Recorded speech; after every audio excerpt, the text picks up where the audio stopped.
Hello दोस्तों, नमस्कार। KPS education centre में आप सबका स्वागत है। आइए आज हम लोग Bihar board class 9th Hindi chapter 10 निबंध, इसका लेखक है जगदीश नारायण चौबे। इसमें जो है इसका सभी प्रश्नों का उत्तर इसमें हल किया गया है। इससे पहले आप लोग चैनल पर पहली बार आए हैं तो चैनल को सब्सक्राइब कर लीजिए। वीडियो पसंद आया तो वीडियो को एक लाइक कर दीजिए। तो आइए क्वेश्चन नंबर एक में क्या कह रहा है, निबंध लेखन का मूल उद्देश्य क्या है। निबंध लेखन का मूल उद्देश्य क्या है, तो इसका उत्तर में लिखेंगे निबंध लेखन का मूल उद्देश्य छात्रों की रचनात्मक प्रतिभा को विकसित करना होता है, ताकि किसी विषय वस्तु को तर्क और ढांचे में फिट करके उसे व्यवस्थित रूप दिया जा सके तथा उस विषय वस्तु को और अधिक गहराई से समझा जा सके। तो इस तरह से इसका उत्तर लिखना है। अब आइए अगला क्वेश्चन है, निबंध लेखन के समय किन किन बातों का ध्यान रखना जरूरी होता है। निबंध लेखन के समय किन किन बातों का ध्यान रखना जरूरी होता है, तो इसका उत्तर में लिखेंगे निबंध लेखन में दो बातों का ध्यान रखना जरूरी होता है, एक भाव और दूसरा भाषा। परंतु निबंध को अगर वजनदार बनाना हो तो तीसरा तत्व भी है। विषय से संबंधित आंकड़े, पुस्तकीय ज्ञान, पत्र पत्रिकाओं की सूचनाएं तथा भिन्न लेखों निबंधों से प्राप्त जानकारियाँ, इन बातों का यथास्थान उल्लेख करके उस निबंध को विचारपूर्ण बनाया जा सकता है। तो इस तरह से 2 नंबर का उत्तर लिखेंगे। अगला क्वेश्चन है, क्वेश्चन नंबर 3 में लेखक ने निबंध की क्या परिभाषा दी है। तो इसका उत्तर में लिखेंगे लेखक ने निबंध की कोई सर्वसम्मत परिभाषा नहीं दी है, लेकिन उन्होंने कहा है कि निबंध में निबंधकार अपने सहज स्वाभाविक रूप को पाठक के सामने प्रकट करता है। आत्म प्रकाशन ही निबंध का प्रथम और अंतिम लक्ष्य है, बल्कि वह बताना चाहता है कि संसार में जितनी वस्तुएं हैं सभी निबंध का विषय बन सकती है। भूगोल, इतिहास, फिजिक्स, केमिस्ट्री, यानी वह सब कुछ जो हम पढ़ या जान चुके होते हैं।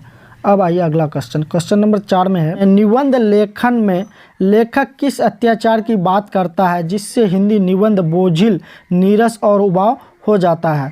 तो इसका उत्तर में लिखेंगे विषय प्रतिपादन के साथ, विचारों के पल्लवन के साथ, भाषा और शैली के साथ, जिसका नतीजा यह होता है कि हिंदी निबंध नीरस, बोझिल और उबाऊ हो जाता है। तो इस तरह से इसका उत्तर लिखेंगे। क्वेश्चन नंबर 5 में कह रहा है निबंध लेखन में हिंदीतर भाषाओं के उदाहरण में किस बात का ध्यान रखना आवश्यक है। तो इसका उत्तर में लिखेंगे लेखक का कथन है कि निबंध में हिंदीतर भाषाओं का उदाहरण जब भी दे, इस बात का ध्यान अवश्य रखे कि उसका हिंदी अनुवाद पहले दे और बाद में टिप्पणी। मूल पंक्तियों का कम से कम लेखकों के नाम का हवाला अवश्य दे। तो इस तरह से 5 नंबर का उत्तर में लिखेंगे। आइए क्वेश्चन नंबर 6 में कह रहा है अच्छे निबंध के लिए क्या आवश्यक है, विस्तार से तर्कपूर्ण उत्तर दीजिए। अच्छे निबंध के लिए क्या आवश्यक है, विस्तार से तर्कपूर्ण उत्तर दीजिए। तो इसका उत्तर में लिखेंगे अच्छे निबंध के लिए कल्पना शक्ति की आवश्यकता है। कल्पना अज्ञात लोगों का प्रवेश द्वार है। इसका सहारा लेकर एक ही विषय पर हजारों छात्र हजारों प्रकार के निबंध लिख सकते हैं। कल्पना के द्वारा हम अपरिचित से अपरिचित विषय को भी हृदयगम कर सकते हैं। कल्पना के द्वारा उस विषय से परिचित होकर उस आधार पर अपने अनुभव गढ़ सकते हैं जो निबंध को आकर्षक बनाएंगे। कल्पना के द्वारा विषय से संबंध स्थापना और फिर अनुभवों का सृजन। डॉक्टर हजारी प्रसाद द्विवेदी का निबंध नाखून क्यों बढ़ते हैं, इस बात का एक उत्कृष्ट उदाहरण है। अब आइए अगला क्वेश्चन नंबर 7 में है निबंध लेखन की क्या प्रक्रिया बताई गई है, पाठ के आधार पर बताएं। तो इसका जो उत्तर में लिखेंगे निबंध लेखन में कोई एक विधान निर्धारित नहीं किया जा सकता है। निबंध हिंदी साहित्य की एक स्वतंत्र अंग होता है जिसे नियमों या सूत्रों में नहीं बांधा जा सकता है, लेकिन सुव्यवस्थित निबंध लिखने के लिए कुछ बातों पर ध्यान देना आवश्यक होता है, जैसे कि निबंध की भूमिका, व्याख्या तथा निष्कर्ष। अब आइए क्वेश्चन नंबर 8 में है निबंध के कितने प्रकार होते हैं, भेदों के साथ उनकी परिभाषा भी दे। निबंध के कितने प्रकार होते हैं, भेदों के साथ उनकी परिभाषा भी देना है। तो इसका उत्तर में लिखेंगे निबंध 3 प्रकार के होते हैं। निबंध कितने प्रकार के होते हैं, 3 प्रकार के। सबसे पहला लिखेंगे भावनात्मक निबंध, वह निबंध जिसमें भावों की प्रधानता हो, भावनात्मक निबंध कहते हैं। दूसरा है विचारणात्मक निबंध, वह निबंध जिसमें विचारों की प्रधानता होती है, विचारणात्मक निबंध कहते हैं। तीसरा है वर्णनात्मक निबंध, क्या है, वर्णनात्मक निबंध, वैसा निबंध जिसमें वर्णों की प्रधानता होती है, वर्णनात्मक निबंध कहलाती है। अब आइए क्वेश्चन नंबर 9। क्वेश्चन नंबर 9 में है निबंध लेखन की अभ्यास से छात्र किन समस्याओं से निजात पा सकता है।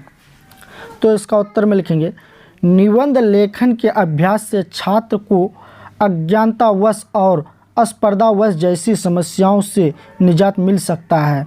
अज्ञानतावश इसलिए कि उन्हें यह पता नहीं कि निबंध 10 पृष्ठों से कम का भी हो सकता है, और स्पर्धावश इसलिए कि अमुक ने कागज़ लिया तो मैं क्यों ना लूं। अगर बातों की सुरुचिपूर्ण ढंग से कहने की कला आती हो तो निबंध उन अनेक पृष्ठों का भी हो सकता है, और उसे पढ़ने में पाठकों को आनंद भी आएगा तथा छात्रों को बढ़िया अंक भी मिलेंगे।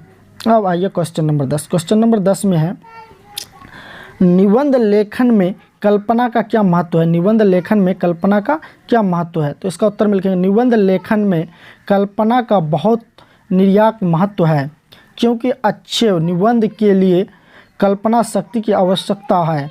कल्पना केवल कलाकारों की चीज़ नहीं है, विज्ञान के मूल में भी कल्पना ही है। किसी भी चीज़ को सुंदर और सुरुचिपूर्ण बनाने के लिए कल्पना से काम लेना अति आवश्यक हो जाता है। अतः इन कारणों से निबंध लेखन में कल्पना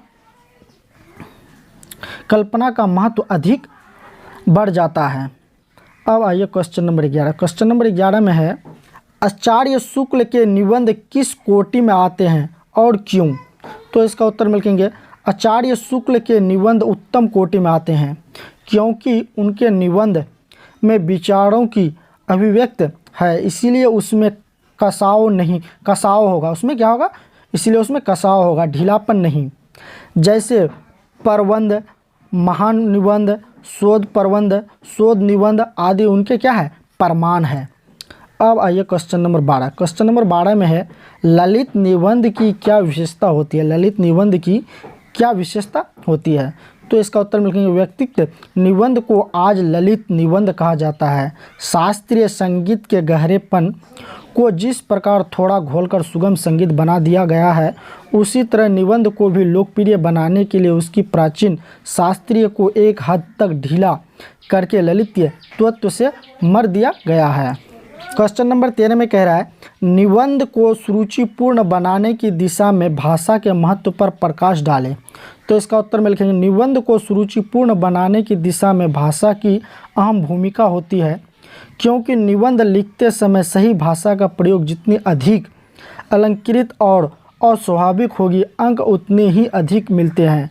बीच बीच में मोहवश ऐसे शब्द न खोसे जिन्हें विनम्रतापूर्वक दूसरा आदमी उखाड़ या नोच दे। वाक्य छोटे हो, बड़े बड़े वाक्य तभी लिखे जब भाषा की गति को संभालने और नियंत्रित करने के गुण आ जाए। भाषा पर अधिकार हो जाने के उपरांत तो हम जैसा चाहे वैसा लिख सकते हैं, लेकिन पाठक का ध्यान तब भी उसे रखना होगा। निबंध को सुरुचिपूर्ण बनाने की दिशा में भाषा के महत्व को बराबर ध्यान रखना होगा, तभी मेहनत सार्थक होगा। तो आई होप आप लोगों को अच्छी तरह से समझ में आया होगा। चैनल पर पहली बार आए हैं तो चैनल को सब्सक्राइब कर लीजिए। वीडियो पसंद आया तो वीडियो को एक लाइक करें। Thanks for watching this video.